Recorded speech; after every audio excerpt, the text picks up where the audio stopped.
मग मी आत्मरूप आहे, मीच देव आहे असं तोंडानं म्हणल्यानं देव होत नाही. तोंडानं म्हणल्यानं आत्मभाव प्रगट होत नाही किंवा आत्मरूप होत नाही. हे का नाही? त्याची प्रक्रिया आपल्याकडून घडली पाहिजे, तसे आचरण झाले पाहिजे, तसे विचार झाले पाहिजेत. हे का नाही? साच आणि मवाळ, मितुले आणि रसाळ, शब्द जैसे कल्लोळ अमृताचे, हे आपण बाळगलं पाहिजे. हे का नाही? आपण शरणागती पत्कारली पाहिजे. तनु मनु जीवे चरणाशी लागावे, कोणाच्या? अगर्वता करावे दासे सकळ संतांचे सद्गुरूंचे. अनन्य भावाने मी दास आहे, मी सेवक आहे. मग मालक कुठलंही काम सांगू द्या, ते करायला पाहिजे.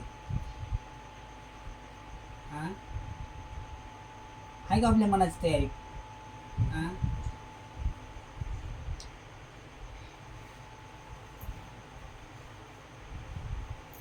ज्यांच्यावर खरीच भगवंताची कृपा झाली, खरोखरच ज्यांच्या जीवनामध्ये, ज्यांच्या अंतःकरणामध्ये भगवत भाव प्रगट झाला, भगवत प्रेम निर्माण झालं, त्याच्याकडून कधीच सकाम कर्म होत नाहीत. सकाम म्हणजे काहीतरी नको ते मागणे, नको त्याची इच्छा करणे, हे ते काहीच करत नाही.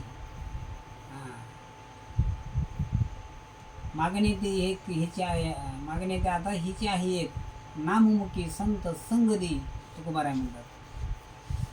मागणी फक्त काय आता एक आहे, ती म्हणजे संतांचा संग झाला पाहिजे. संतांच्या संगती म्हणजे नामस्मरण घडलं पाहिजे. ठीक आहे ना? असं जर झालं तरच आपलं जीवन सफल होणार आहे, अन्यथा होणार नाही.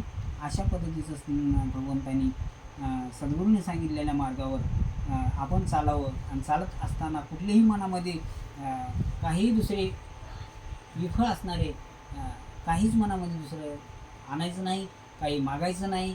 त्यासाठी विच्चा व्यते जवळी हरीचे चरण, सर्व नारायण देतो तुझं नाथरायण म्हणतात. विच्चा व्यते जवळी हरीचे चरण, सर्व नारायण देतो तुझं. हे का नाही? असा ज्यांचा भाव झाला तो मात्र मग देव दुरी नाही त्याला. हे का नाही? गुरु परंपरेतून चालत आलेले ज्ञान प्राप्त होण्यासाठी आता काय म्हणले? आता आपण सद्गुरू केल्या, सद्गुरूकडून दीक्षा घेतल्या, पण सद्गुरूंची शरणागती नाही पत्कारली, सद्गुरूला आपण शरण नाही गेलो तर विपरीत भाव तयार होतो. भाव होत नाही, विपरीत भाव होतो. आणि विपरीत भावामुळे आपल्याला जन्म मरण भोगावं लागतात, नर्क भोगावं लागतात. आणि त्याच्यासाठी काय करावं लागते? तर सद्गुरू परंपरेतून चालत आलेले ज्ञान प्राप्त होण्यासाठी नम्रता पाहिजे. काय पाहिजे म्हणजे? नम्रता पाहिजे. नुसती नम्रता नाही, लीनता पाहिजे, श्रद्धा पाहिजे आणि विश्वास पाहिजे. विश्वास असणे गरजेचे आहे. नम्रता, लीनता, श्रद्धा आणि विश्वास यातच गुह्य दडलेले आहे. हे नसेल तर निश्चितपणे चुका करतो, सतत संभ्रमात असतो. अनेक देवदेवतांच्या दर्शनासाठी ताटकळत उभा राहून सुद्धा त्यांच्या पदरात काहीच पडत नाही. काय म्हणले? सद्गुरूंची जी परंपरा चालत आली अनादी कालापासून, त्या परंपरेचं जर ज्ञान आपणाला अवगत व्हावं असं वाटत असेल तर त्यासाठी लागणारी सामुग्री, साहित्य, जसं आपण बाबा म्हणायचे 8 तास ड्युटी करायचं असेल तर त्या ड्युटी करणाऱ्या कंपनीमध्ये म्हणा, तिथला पूर्ण तंतोतंत आपल्याला नेम पाळावं लागते. तिथला जे ड्रेस असेल तेच ड्रेस घालावं लागते, जे बूट असेल तेच बूट घालावं लागते. हे की नाही? जे त्यांची टायमिंग आहे त्या टायमिंगमध्ये जावं लागते आपल्याला. मग त्यांच्या आदेशाखाली जर आपल्याला 8 तास पोट भरण्यासाठी करावं लागते तर जन्म मरणातून आपल्याला 84 लक्ष येऊनतून मुक्त व्हायचं आहे. हे का नाही? अनादी कालापासून आपल्या मागं लागलेला हा भवरोग आहे, दुःख आहे. या दुःखातून आपल्याला निवृत्त व्हायचं आहे. मग संतांचं ऐकायला नको का? त्यांची शरणागती पत्करायला नको का?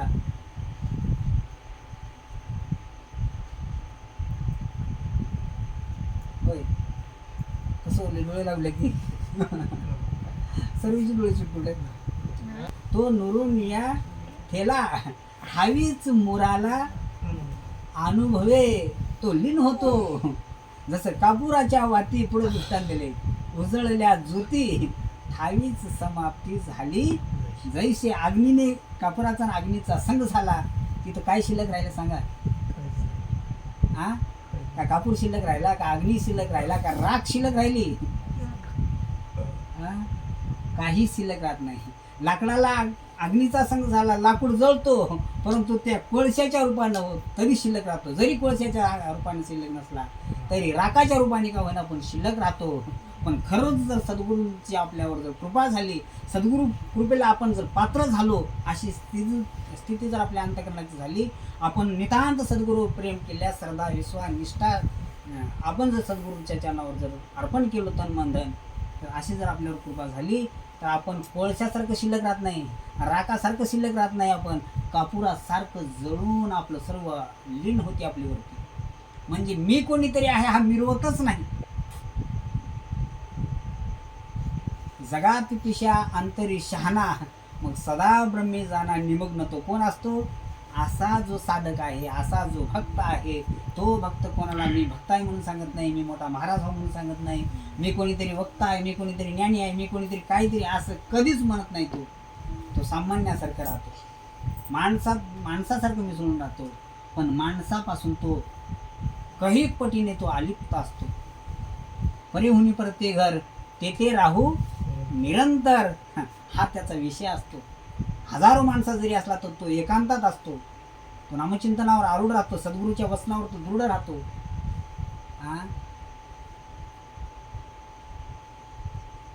राजहंस बगळा आणि सारखा जरी दिसला समजा, तर राजहंसाचं कार्य आणि बगळ्याचं कार्य मात्र वेगळंच असते. ते बगळ्याला कार्य राजहंसाचं जमणार नाही, नाही की नाही? तसं आपण सुद्धा झालं पाहिजे.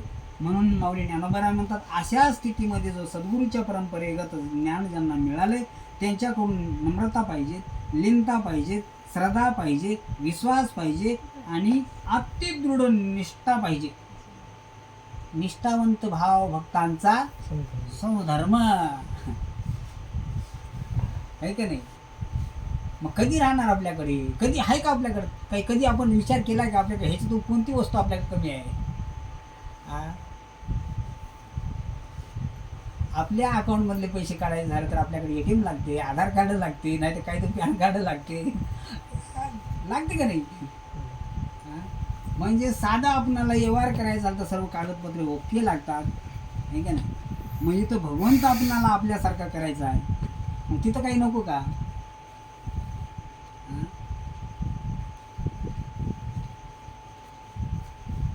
नाही का नाही? असं जर आपल्या मनामध्ये जर एखादी अविश्वास झाला तर तो स्वतःचा घात करणं आहे, दुसऱ्याचा नाही.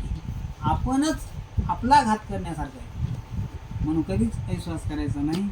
अशा पद्धतीचं ज्ञान कोणाला झालं पाहिजे तर त्या शिष्यांना झालं पाहिजे. मग असं झाल्याच्या नंतर त्याच्या अंतःकरणातला जो संभ्रम स्थिती आहे तो मात्र नाहीशी होतो. कशाने नाहीशी होतो? तर त्याला ते ज्ञान होते.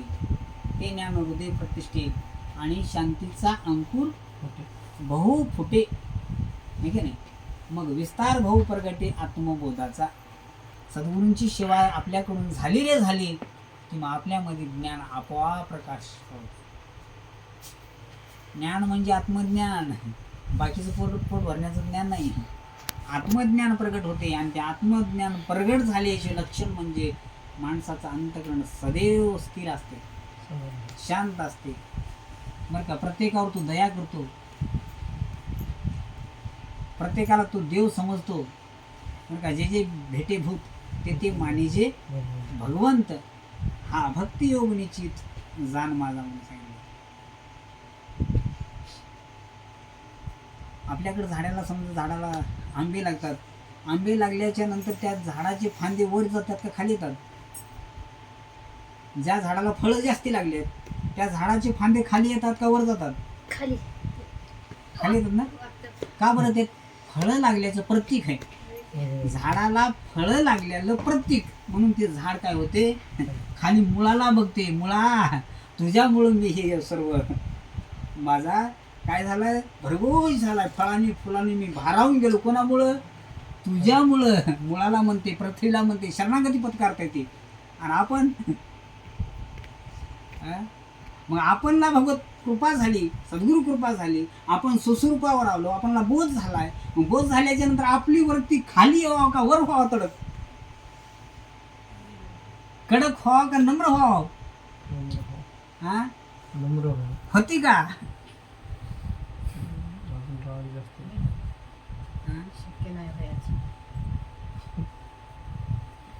कडक राहतात. म्हणून कुठंतरी आपलं चुकतंय, आहे की नाही, कुठंतरी आपलं लिकीज आहे. मग ते दुरुस्ती आपण आत्ता करून घेतली पाहिजे, आहे का नाही.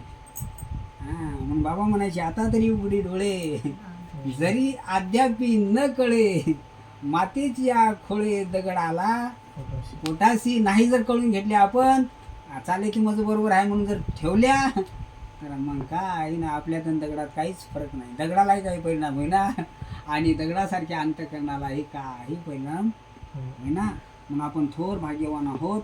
आपणाला परंपरेगत साधू भेटलेत, संत भेटले, सद्गुरू भेटलेत आणि परंपरेगत आपल्याला नाम मिळाले. ते प्रक्रिया आपल्याकडून करून घेतले. फक्त आपणाला त्याच्यावर आरूढ राहायचं आहे.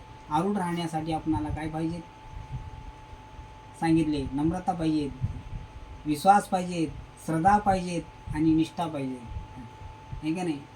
हां, बाजारात एकाकडून जर आपल्याला काम भागवायचं असेल कशाचंही, तर अगोदर त्याला काय करावं लागते, रामराम मालक, नमस्कार सेठ. तो सेठ जरी नसला तर आपल्याला नमस्कार सेठ म्हणावं लागते. का बरं, तर त्याच्यावर काम करून घ्यायचं, आपलं भागवायचं आहे. हां, साधं व्यवहार करायचं झालं तर गोड बोलावं लागते.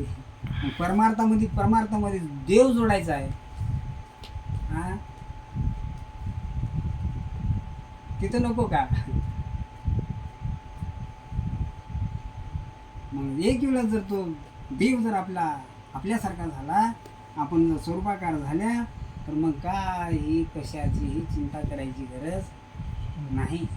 हरी आला हाता मग कैची भय चिंता, हे का नाही. साठविला हरी जीही हृदय मंदिरी, त्याची सरली वेरजात झाला सुफल व्यापार. मग त्याच्यासाठी गरज नितांत आहे. आपल्या अंतःकरणावर मळाचे पूट चाललेत, कैक जन्माचे संस्कार आहेत, ते चक आच्छादित झाले.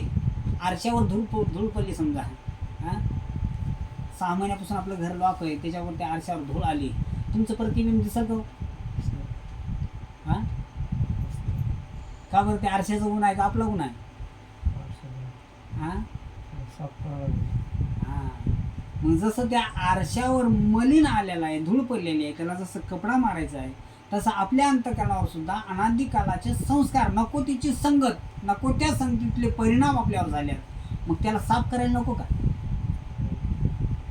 हां, एक वेळ साफ करून होतील का.